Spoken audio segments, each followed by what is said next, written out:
Jangan sampai kita berpikir ketika kita baru patah hati, lantas dunia sudah berakhir. Masih ada Allah. Iya sih, tapi gimana dong hidup saya nggak bisa hidup tanpa dia. Ada Allah. Nanti setelah Allah tunjukin, baru kita bilang untung ya dulu diputusin, ngomong gitu. Udah gitu kayak pamer gitu ke mantan nih biar dia nyesel. Wah, posting yang keren-keren, hasil editan, pencitraan. Karena salah satu prestasi kita tuh bisa bikin mantannya nyesel gitu kan. Astagfirullahaladzim. Enggak sih, dia mah nggak nyesel, biasa aja. Artinya kegeeran kita doang kali ya. Wah, dia pasti udah nyesel nih, gua sekarang dokter. Dia udah nyesel nih, sekarang gua dokter. Dia udah nyesel nih, sekarang gua pengusaha sukses. Dia udah nyesel nih dan segala macam. Nggak pasti juga sih. Yang jelas kita jadi ngerasa benar ya, Allah menyelamatkan saya dari dosa. Coba kalau nggak diputusin dulu, mungkin kita sama-sama udah jadi pembuat dosa yang harus kita bayar mahal dosa-dosa kita itu di dunia dan di akhirat. Satu, oh gara-gara diputusin sama dia, akhirnya Allah mempertemukan saya dengan orang yang lebih tepat buat saya, bukan lebih baik ya. Karena lebih baik itu berarti kita menjudge. Belum tentu dia jelek, enggak. Yang lebih tepat buat kita. Dan dia juga dikasih yang lebih tepat buat dia. Karena kasusnya banyak teman-teman. Ada kasus seorang ibu yang sakit kanker, dirawat di salah satu rumah teduh yang tempat istri saya tuh ditinggalkan oleh suaminya. Suaminya ketika tahu istrinya sakit kanker malah pergi ninggalin dia. Tapi di kasus yang lain, justru ada seorang suami setia banget nungguin istrinya, ninggalin semua pekerjaannya, tinggal di Bandung untuk jaga istrinya berobat. Padahal istrinya udah nggak bisa menyenangkan dia sama sekali, tapi dia setia kepada istrinya. Ini kan masalah, Allah lebih tahu ya masa depan kita bakalan kayak gimana, kasus-kasus kita bakalan kayak gimana. Bisa aja dengan pasangan yang Allah kasih sekarang, dia lebih sabar dengan proses kita dalam pekerjaan.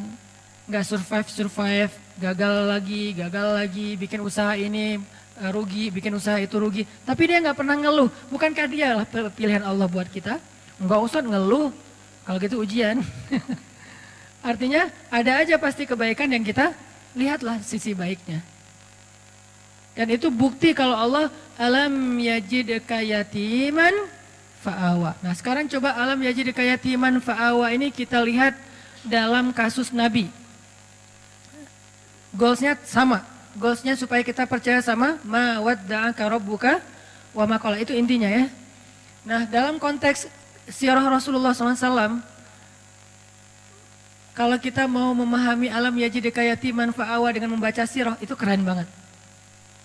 Allah tuh benar banget ngomong alam yajidka yatiman fa'awa. Rasulullah lahir dalam keadaan yatim, Allah lah yang memfa'awakan Nabi. Dengan cara apa? Pertama Allah masukkan rasa cinta ke dalam hati kakeknya. Sehingga kakeknya menganggap Nabi sebagai cucu kesayangan di antara cucu-cucunya. Lalu Allah masukkan rasa cinta ke dalam hati ibundanya. Oh biasa Ustadz, banyak ibu yang gak sayang sama anaknya. Nah sekarang ibunya sayang banget sama anaknya. Aminah sayang banget kepada Muhammad SAW. Yang ketiga nih yang agak unik nih.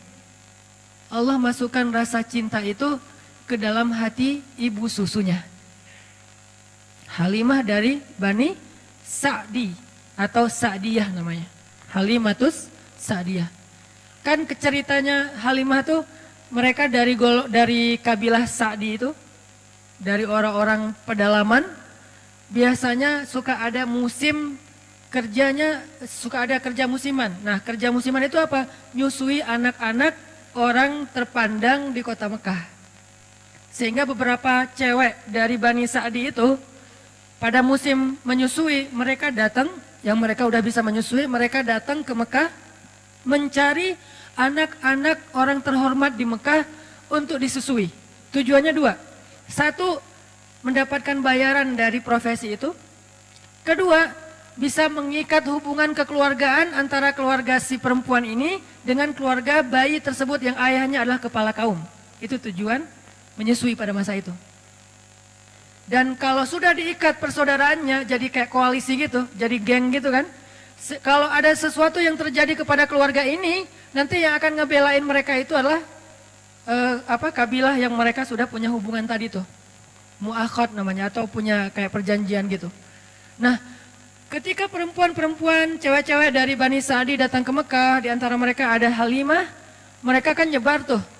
Sesuai dengan rekomendasi dari temannya, yang kenal dari sebelumnya, punya link apa segala macam. Datang ke rumah-rumah orang-orang terpandang di Mekah, terus cewek-cewek itu pada satu persatu mendapatkan bayi untuk disusui. Ada yang dapat bayi dari anak orang kaya, ada yang dapat bayi dari anak pemuka kaum, ada yang dapat bayi dari seorang anak yang dermawan, apa dan segala macam, banyak lah, pokoknya banyak keuntungan. Kecuali Halimah.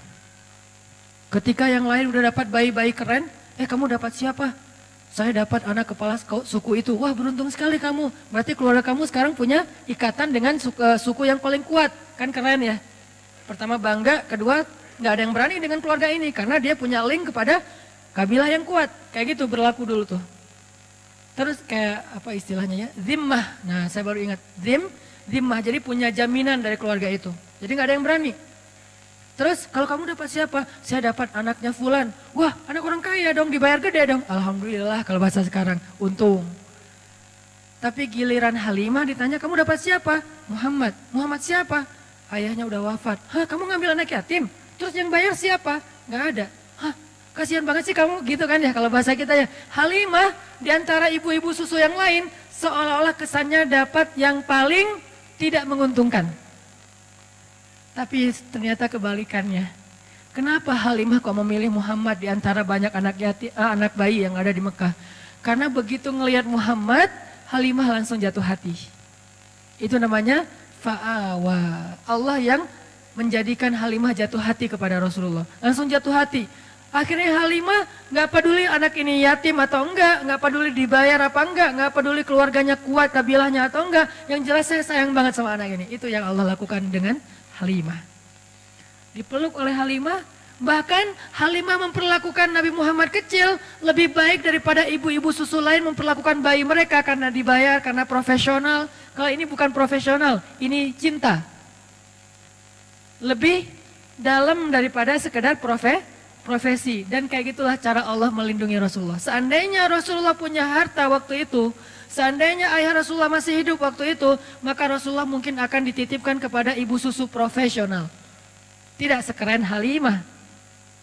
Tapi berhubung dia nggak punya harta, berhubung dia ayahnya udah meninggal, berhubung kakeknya itu nggak bisa membayar ibu susuan, akhirnya yang muncul, yang menyusui Muhammad kecil, justru seorang perempuan paling baik di antara semua ibu-ibu susu yang ada waktu itu. Yang paling ikhlas, yang paling tulus, yang kasih sayangnya paling besar, yang paling sayang kepada Rasulullah karena nggak ada motif yang lain. Ini cara Allah tuh keren banget ya. Kalau cara kita, nih gimana nih? Kasihan anak kita nggak ada uang, kasihan anak kita nggak ada kabilahnya nggak kuat, kasihan. Itu kan cuma logika kita. Ini namanya ilmiah. Tapi ada robbaniyah, ada logika ilmiah, ada logika robbaniyah. Kalau logika robbaniyah apa? Alam yajidka yatiman fa'awa. Itulah yang kita berlakukan dalam hidup kita kadang teman-teman. Kadang-kadang kita kan pakainya logika ilmiah ya. Gimana nanti kalau sakit nggak ada jaminan? Gimana nanti kalau udah lulus tapi nggak ada jaminan? Gimana nanti kalau ayahnya meninggal terus nggak ada warisan? Gimana? Ikhtiar mah ikhtiar aja. Cuman iman nggak boleh ngikutin ikhtiar. Dia terpautnya ke langit. Ikhtiar itu di bumi. Udah aja yakin sama Allah. Alam yajidka yatiman fa'awa. Saya anak tukang pangkas tapi kuliah di Mesir. Saya anak seorang ibu yang cuma ibu rumah tangga. Punya warung kecil di depan rumah tapi nggak pernah untung. Soalnya dimakan sama anaknya semua tuh, semua dagangan. Jual apa? Mak boleh ambil? Ambil. Jadi kerjaan kita tuh makanin warung mak. Jadi nggak pernah untung. Yang ada rugi. Kok bisa kuliah di Mesir? Bukankah alam yajidka yatiman fa'awa? Allah punya banyak cara. Bisa aja Allah kasih caranya dengan saya ada sedikit prestasi dalam bidang tarik suara gitu. Musabakoh maksudnya. Bidang musabakoh kayak alhamdulillah pas tampil bukan karena saya ngajinya bagus, kebenaran musabik itu mutasabik. Peserta yang lain asal tampil serak wae. Yang ini serak, yang ini salah baca. Ya udah alhamdulillah menang ya. Bukan karena bacanya keren, karena yang lain lagi nggak fit. Walaupun didoain juga sih, ya Allah serak dong please. Pas ngaji, Jadi agak-agak kurang ikhlas juga namanya musabaqah anak-anaknya kayak atlet gitu karena semangat ya semangat, jatuh dong jatuh, wah jatuh gitu. Jadi artinya kayak tadi lah tanding Pevi ya, Pevi Sanggu tadi teh nonton sama teman-teman. Begitu yang Jepang kan pas Sanggu yang street itu, yang pas Jepangnya main, yang keempat kan bagus semua tuh. Landingnya bagus, sempurna, skornya 8,7, tinggi-tinggi gitu. Pas yang kelima, oh ya Allah jatuh beneran. Wah akhirnya kita kayak bahagia gitu kan, lawannya jatuh gitu kan, berarti Sanggu bisa naik nih. Sanggu juga jatuh. Jadi kita doa, orang Jepang juga doa. Tapi sama-sama karena mungkin bukan masalah ibadah, ya Allah yang menentukan yang terbaik. Tapi ala kulihal, overall sih keren, pride, barakallah buat Sanggu dan Pevi. Streaming, mudah-mudahan tetap semangat. Oke, balik lagi intermezzo. Teman-teman, jadi Allah memilihkan untuk seorang Muhammad kecil, ibu susuan terbaik, justru dengan cara apa? Gak punya modal, gak punya pengaruh, akhirnya dapatlah gak punya ayah, malah dapat ibu susuan terbaik. Kalau masih ada ayahnya, kalau ada modalnya, kalau punya pengaruh, pasti yang dapat itu ibu susuan yang ada maunya. Ini cara Allah teman-teman. Alam yajidka yatiman fa'awa. Selesaikah di situ? Belum. Selesai era susuan, bahkan Allah memilih untuk Nabi itu tempat beliau tumbuh dan belajar bahasa adalah tempat kabilah yang paling baik. Karena ada beberapa ibu susuan dari kabilah-kabilah yang banyak, Allah pilih untuk Rasulullah kabilah Sa'diyah. Kabilah Sa'diyah ini apa? Yang ngomong bahasa Arabnya tuh paling lekoh. Yang ngomong bahasa Arabnya paling lekoh di antara orang Arab. Yang paling ningrat gitu kalau ngomong. Saya pernah jalan sekali ke New Zealand. Belum pernah ke London sih, jadi tahu Britishnya lewat New Zealand. Kalau ke Singapura kan beberapa kali lah ya. Bukan karena banyak duit, bukan. Karena transit. Ke Singapura beberapa kali lah ya. Dengar scene English kan beda banget ya. Dengar scene English tuh kayak nggak pakai aturan, nggak pakai grammar, nggak pakai apa, nggak ada lekoh-lekohnya, apa gitu santai ngomongnya. Tapi terus ada bahasa Inggrisnya American lah, orang Amerika yang slang kayak gitu-gitu. Begitu dengan anak-anak New Zealand kecil-kecil gitu, 4 tahun, 5 tahun ngomong bahasa British, itu lekoh banget, ningrat banget, jadi kayak nonton Harry Potter gitu. Dengerin aja mereka ngomong lekoh kayak gitu, kok bisa ya lidahnya gitu ya. Ngomongnya gimana sih, itu anak Indonesia banget loh, wajahnya etnik banget, mukanya Indonesia banget, gak bisa ditipu. Tapi pas dia ngomong, itu udah kayak nonton dengerin Harry Potter. Lekoh banget, ngomongnya what-nya aja tuh gimana gitu. Ngomong no-nya aja kayak dibuat-buat gitu. Tapi kalau kita jadi lucu ya, kalau mereka keren. Nah Rasulullah tinggal di sebuah kabilah yang ngomong Arabnya tuh paling British. Dalam analogi kita ya. Yang ngomong Arabnya bukan sin English, bukan sin Arabic, tapi Britishnya Arabic. Yang paling lekoh, yang paling ningrat, yang diksinya itu yang paling tinggi, sehingga Nabi tumbuh dengan bahasa yang seperti itu di Bani Sa'diyah. Ini skenario dari Allah. Wa wajadaka alam yajidka yatiman fa'awa. Kalau sekolah kayak gitu mahal. Sekolah Arabic yang British banget mahal tuh. Dan yang sanggup sekolah kayak gitu hanya orang-orang kaya. Rasulullah, Allah punya cara sendiri. Allah tuh luar biasa, luar biasa. Gak ada duit, gak masalah kata Allah. Nanti aku undang aja hambaku yang paling tulus, yang dia bisa ngajarin hambaku ini bahasa Arab yang paling British.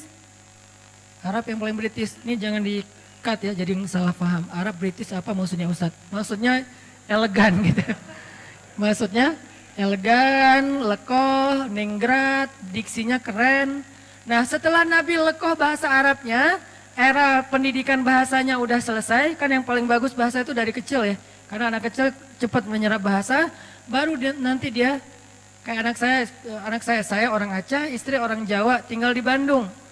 Tapi kalau ngomong bahasa di rumah dia yang paling nyunda. Karena teman-temannya anak-anak Bandung gitu. Jadi kalau dia ngomong Aisyah, Maryam tuh kalau ngomong sama saya malah kadang-kadang sering nanyanya ke Aisyah, Aisyah ini artinya apa sih? Aisyah ngajarin, kenapa? Karena dia tumbuhnya di Bandung. Kalau dia tumbuhnya di Aceh, dia bakalan bahasa Aceh. Kalau dia tumbuhnya di Surabaya, dia bakalan bahasa Surabaya. Nah masing-masing dikasih lingkungannya. Nah, Rasul tumbuhnya di Bani Sa'di, bahasanya paling bagus. Udah selesai? Belum. Nanti ada era lagi, kedua setelah masanya Abdul Muthalib, Aminah, Halimah, nanti ada era kedua.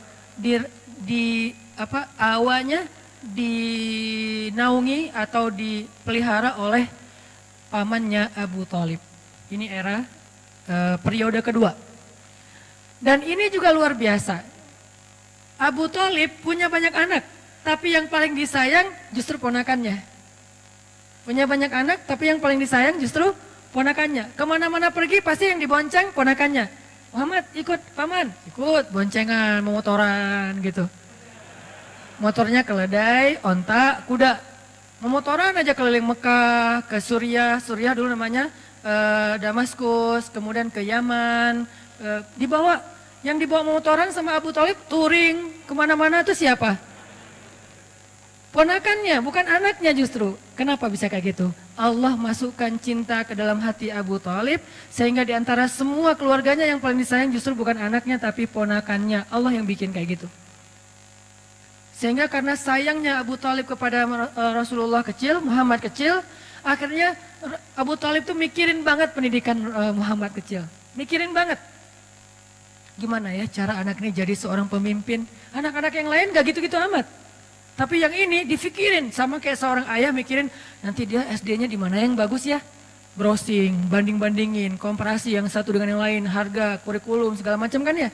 Nanti SMP-nya di mana ya, nanti dia belajar ini di mana ya, nanti dia belajar itu di mana ya. Sama kayak sekarang saya mikir anak saya nanti kalau yang dia laki-laki dia harus bisa satu. Buat saya pribadi ini subjektif banget ya. Karena saya mengkader dia rambutnya harus panjang, keriting, berarti dia surfing, skateboard. Karena model rambut udah dapet nih, kayak reggae banget lah ya. Surfing, skateboard harus bisa. Berarti belakang rumah saya harus bikin mini rem. Biar dia latihan sendiri gitu, satu. Dari sisi mainnya. Dari sisi intelektualnya, mulai sekarang karena istri memang sama-sama belajar di Mesir, diajarin bahasa Arab. Jadi kita kalau ngomong rahasia dengan istri di rumah, udah ketahuan sama anak-anak, tahu. Walaupun mereka nggak bisa ngomong bahasa Arab, tapi ngerti kalau kita ngomong bahasa Arab. Saya misalnya bilang mau sesekali makan mie instan gitu kan ya. Kan biar anak-anak nggak ikut-ikutan, saya ngomongnya rahasia sama istri, pakai bahasa Arab, saya pengen makan makarona gitu ya. Baba mau makan mie instan ya, gitu langsung. Ketahuan, nggak bisa rahasia-rahasiaan lagi, atau mau keluar gitu. Kita keluar berduaan yuk, tapi pakai bahasa Arab. Gitulah pokoknya. Jadi kita keluar berduaan yuk, nggak usah bawa anak-anak, pasti ketahuan. Kita mau ditinggal, kata mereka. Jadi karena udah dilatih di rumah dari sisi intelektualitasnya, bahasanya, nggak harus lancar ngomong, tapi ngerti secara listening.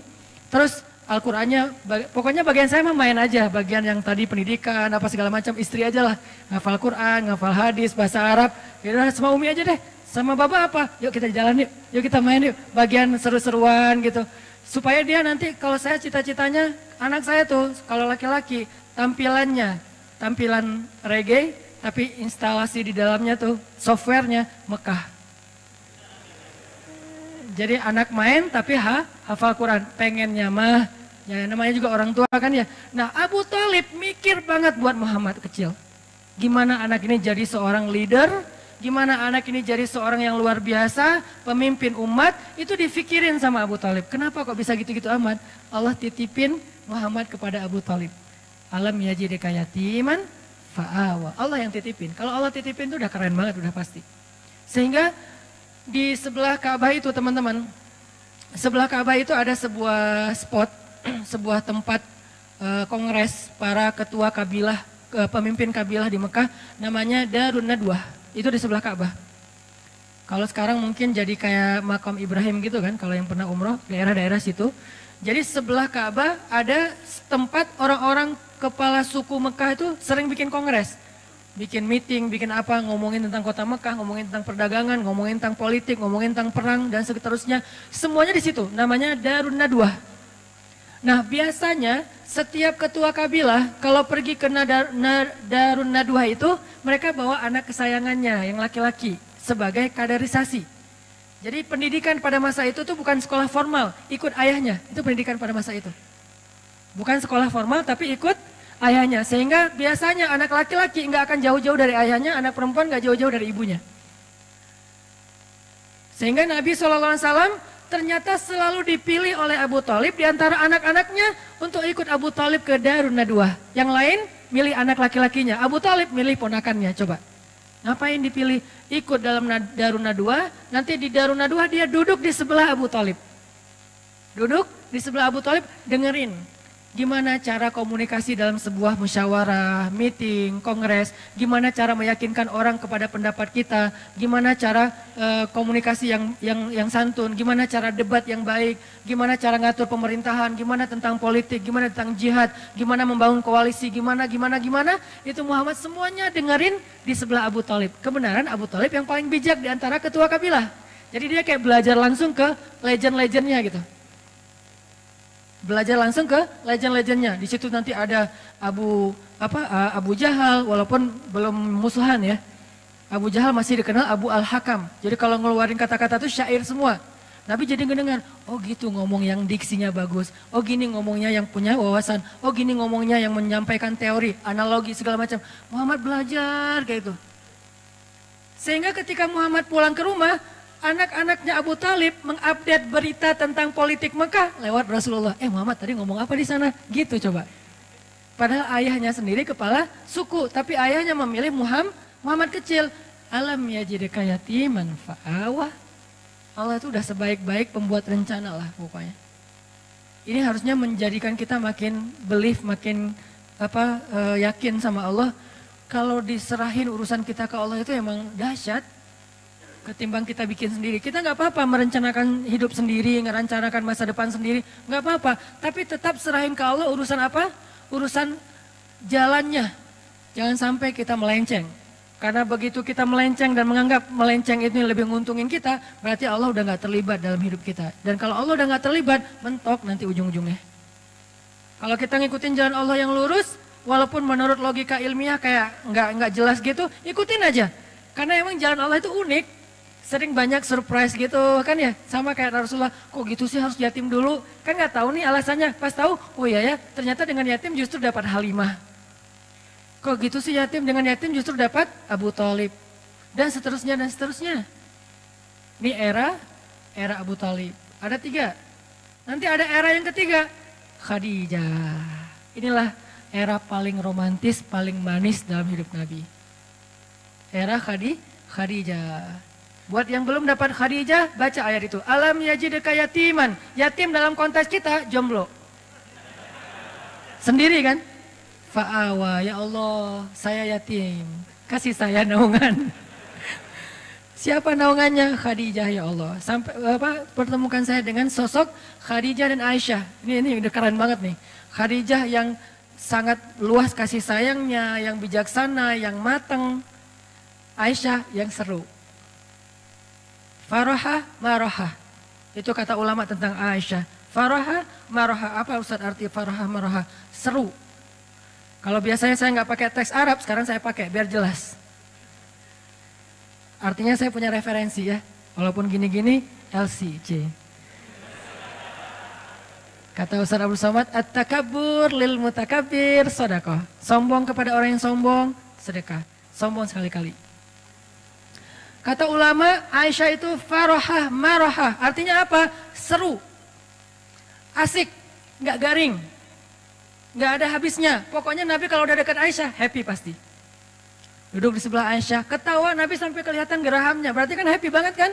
Jarang ada sahabat yang berhasil bikin Nabi ketawa sampai kelihatan geraham loh, kecuali Aisyah. Dan kata Nabi, Aisyah itu seperti garam. Artinya makanan, mau bumbunya seabrek-abrek, nggak ada garam, tetap aja ada yang kurang. Nabi mau jalan sama siapa aja, ada Abu Bakar, ada Umar, ada Utsman, ada Ali, ada seabrek sahabat. Kalau nggak ada Aisyah, aduh kangen sama Aisyah gitu. Sama kayak kita lagi meeting sama teman-teman, lagi ngumpul sama teman-teman, tiba-tiba sambil meeting, sambil japrian. Yang garing nih nggak ada kamu. Itu tuh Aisyah banget loh. Jadi Allah memelihara Rasulullah SAW itu era yang ketiganya siapa? Era Khadijah, masanya Khadijah. Apa salah satu ayat tentang fa'awanya Rasul di masa Khadijah? Ketika Nabi dalam keadaan pulang takut, dathiruni, dathiruni, selimuti aku, selimuti aku. Maka Khadijah langsung menyelimuti Rasulullah. Bukan ditaruh selimut terus pergi, itu mah nggak Khadijah. Ini buat cewek-cewek di luar, kalau kalian pengen jadi Khadijah atau calon Khadijah, jangan cuma ngasih selimut terus pergi nonton, update status sendiri di luar, kayak gitu. Enggak, Khadijah itu menyelimuti Rasulullah dengan selimut dan juga dengan tubuhnya, dipeluk Rasulullah. Sehingga dikatakan oleh ulama, Khadijah adalah salah satu perempuan yang di dalam pelukannya lah Nabi mendapatkan wahyu. Salah satu perempuan selain Aisyah yang di dalam pelukannya Nabi mendapatkan wahyu. Wahyunya mana? Ya ayyuhal muddathir. Itu Khadijah lagi meluk Rasul.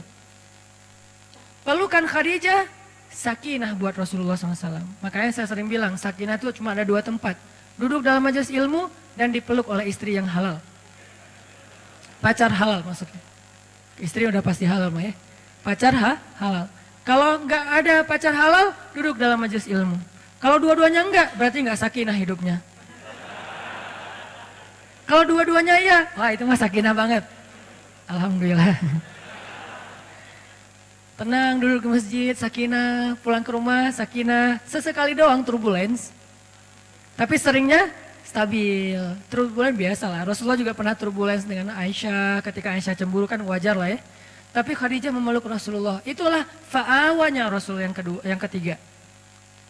Terus pulang dalam keadaan sedih karena diomongin, dibully, dihead sama orang-orang Mekah. Pulang zammiluni, zammiluni, zammiluni, zammiluni. Dipeluk lagi sama Khadijah. Ya ayyuhal muzammil. 2 kali adegan dipeluk sama Khadijah dan turun wahyu dalam pelukan Khadijah. Ini artinya teman-teman, benarlah Allah alam yajidka yatiman fa'awa, dan itu artinya ma wadda'aka rabbuka wa ma qala. Sekarang kita bandingkan dengan Nabi Musa di surat Al-Qasas. Nanti teman-teman baca sendiri karena nggak cukup waktu buat kita baca sekarang, nanti baca sendiri. Di surat Al-Qasas di halaman keduanya paling atas tuh 1 halaman Allah mengisahkan bagaimana seorang Musa yatim, bukan yatim dalam arti nggak punya ayah ya, yatim dalam arti sendiri dihanyutkan ke Sungai Nil. Kan Allah mengilhamkan kepada Ibu Musa yang tadi juga ada di surat Toha yang tadi dibacain pas sholat Isya. Nah, bagaimana ketika Allah menyuruh Ibu Musa menghanyutkan Musa ke Sungai Nil sendiri? Bukan berdua dengan ibunya di dalam peti gitu. Gak tega ninggalin anak sendiri, ya udah saya peluk aja berdua yuk nak hanyut gitu. Enggak, hanyutnya sendiri. Ibunya cuma ngelihat dari kejauhan sampai hilang dari pandangan ibunya. Tetehnya ngikutin semampunya. Kan Musa juga punya teteh ya. Tetehnya ngikutin. Mana adek. Begitu hanyut. Tujuan hanyutnya buat apa? Tujuan dihanyutkan menghindari dari Fir'aun kan itu kan ya. Niat manusia. Tapi Allah punya cara kan. Kita punya keinginan, Allah punya keinginan. Dan keinginan Allah tidak mungkin ditolak. Dihanyutkan di Sungai Nil menjauh dari Firaun. Qadarullah malah masuk ke sebuah selokan sampai ke istana Firaun. Ini nih, kok gini ya caranya ya? Nah, hidup kita kadang kayak gitu teman-teman. Gak mau sama dia, amit-amit sama dia. Dia juga yang jadi akhirnya sama kita. Hati-hati ya.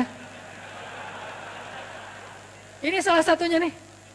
Gitu banget. Ya Allah, please jangan dia.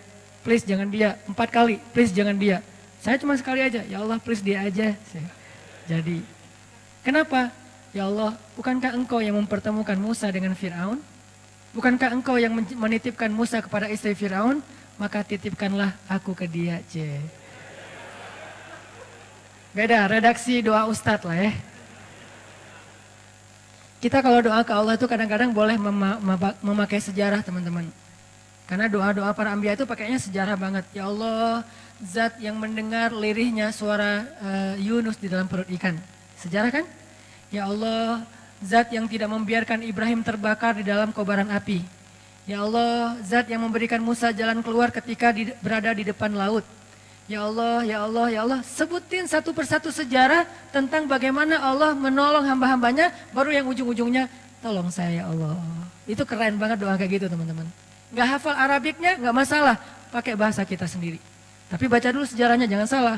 Ya Allah yang menyembuhkan Nabi Sulaiman dari sakitnya 17 tahun. Bukan Sulaiman kata Allah, Ayub. Oh iya ya Allah. Jangan kebalik, udah pakai sejarah pede, salah pula gitu kan ya. Tapi nggak apa-apa sih, Allah maha pengertian lah sama kita ya.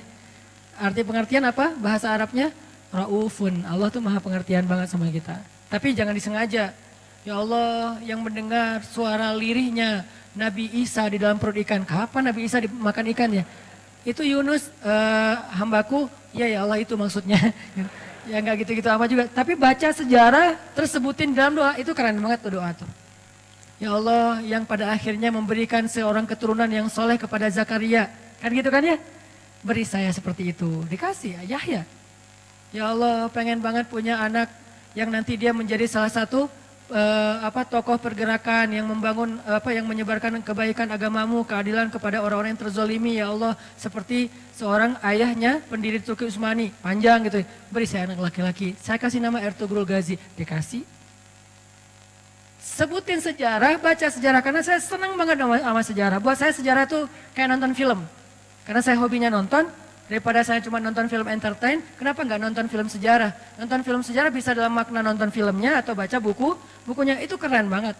Nikmatin banget adegan-adegan sejarah. Makin tebal bukunya, berarti makin detail adegannya. Gini banget ya, wah luar biasa ya. Diulang lagi, biar adegannya tuh menghayati, kemudian disampaikan dalam bentuk storytelling. Sirah, sejarah para nabi. Itu pas kita berdoa baca kayak gitu tuh kayak kita kayak lagi nostalgia gitu sama Allah. Ya Allah kan Allah dulu pernah gini. Iya. Allah kan pernah gini. Iya. Ya Allah kan pernah gini. Iya. Sekarang giniin saya dong. Oh ya udah deh gitu. Jadi kayak asik gitu kan doanya kan ya. Tapi kalau doa ya Allah saya pengen ini. Apaan sih kamu? To the point banget sih jadi orang. Gak ada basa-basinya.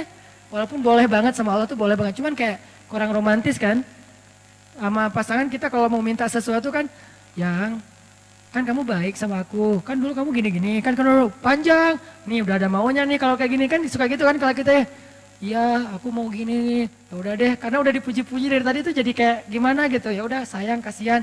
Allah tuh bukan mau dipuji, bukan harus dibeli dengan kata-kata gombal, bukan.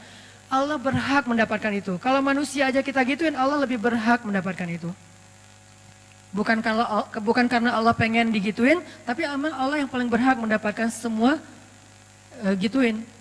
Maksudnya semua pujian kita gitu. Itu teman-teman. Jadi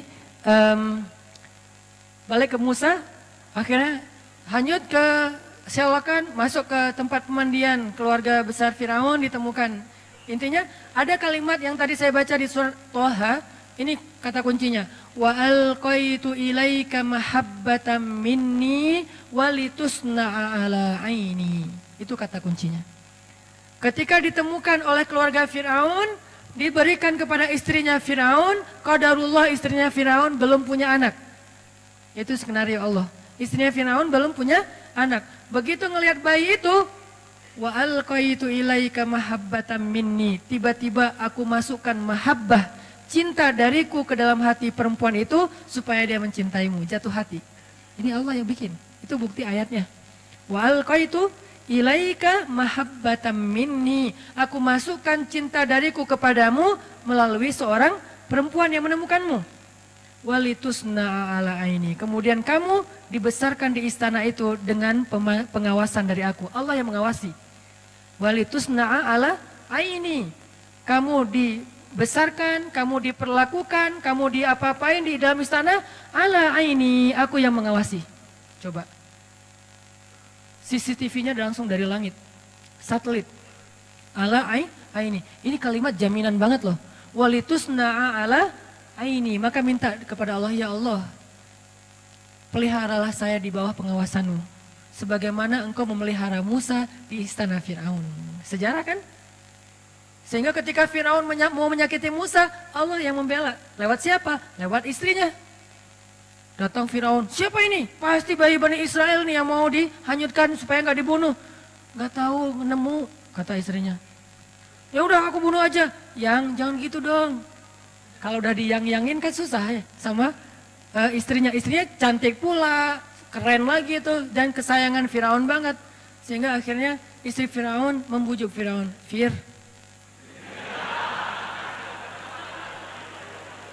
kata istrinya, Qurratu ainin li walak. Bahasa Al-Qasasnya, qurratu ainin li walak. Anak ini nyenengin banget loh, kan aku gak punya anak, aku gak nyalahin kamu kok. Tapi ternyata Tuhan mengasihi kita, memberi kita gantinya. Ini anak qurratu ainun li walak, nyenengin banget. Kamu seneng kan ngeliat dia? Enggak, qurratu ainin lak, laisa li. Kamu, saya enggak. Kamu dong yang cinta sama dia, saya enggak, biasa aja. Ya udah nggak apa-apa, yang penting kan kamu seneng kan? Kalau aku seneng, iya sih, ya udah, beres. Ini cara Allah, walitusna'a ala aini. Kamu dibesarkan di situ dengan pengawasanku. Aku yang ngebelain kamu, aku yang menjaga kamu. Kalau kamu mau dicelakai oleh Firaun pas hari mau disembelih hidup-hidup, akhirnya aku kasih ide kepada istrimu, istri Firaun, supaya menjaga kamu dengan cara dikasih pilihan. Pokoknya singkat cerita kayak gitulah, panjang kalau diceritain. Intinya akhirnya Musa selamat. Nanti masih ada adegan wa wajadaka ailan fa'agna. Lapar kan Musa? Tiba-tiba bikin audisi menyusui. Mirip dengan Rasulullah, cuman nggak pakai audisi kalau Rasulullah. Ini mirip banget nih ceritanya. Rasulullah cari ibu susu, Musa juga nyari ibu susu. Bedanya ibu susunya Musa, ibunya sendiri. Ibu susunya Rasulullah perempuan soleha juga. Cuman beda kasus, beda model. Intinya wa wajadaka ailan fa'agna. Itu teman-teman, insyaallah ternyata baru dapat satu ayat. Alam yajidka yatiman fa'awa. Itulah tafsir teman-teman. Itulah yang kita pelajari di Mesir, di Al-Azhar. Satu ayat, itu kalau mau dibedah lebih dalam lagi mungkin banyak komparatif dengan surat-surat yang lain akan lebih panjang. Tapi intinya sih bukan mau pamer ayat, pamer wawasan, bukan. Intinya adalah harusnya semua wawasan yang kita dengar tadi membangun iman di hati kita. Liyazdadu imanan ma'imanihim, bertambahnya keyakinan di dalam hati kita tentang apa? Tentang Allah, ma wadda'aka rabbuka wa ma qala. Allah tuh gak pernah ninggalin kamu, gak pernah benci sama kamu. Insyaallah next week kita akan bahas wa wajadaka dhallan fahada. Masih panjang surat Ad-Duha. Gak apa-apa ya lama-lama di surat Ad-Duha, yang penting mendalam dan setiap ayatnya bisa jadi booster buat kita.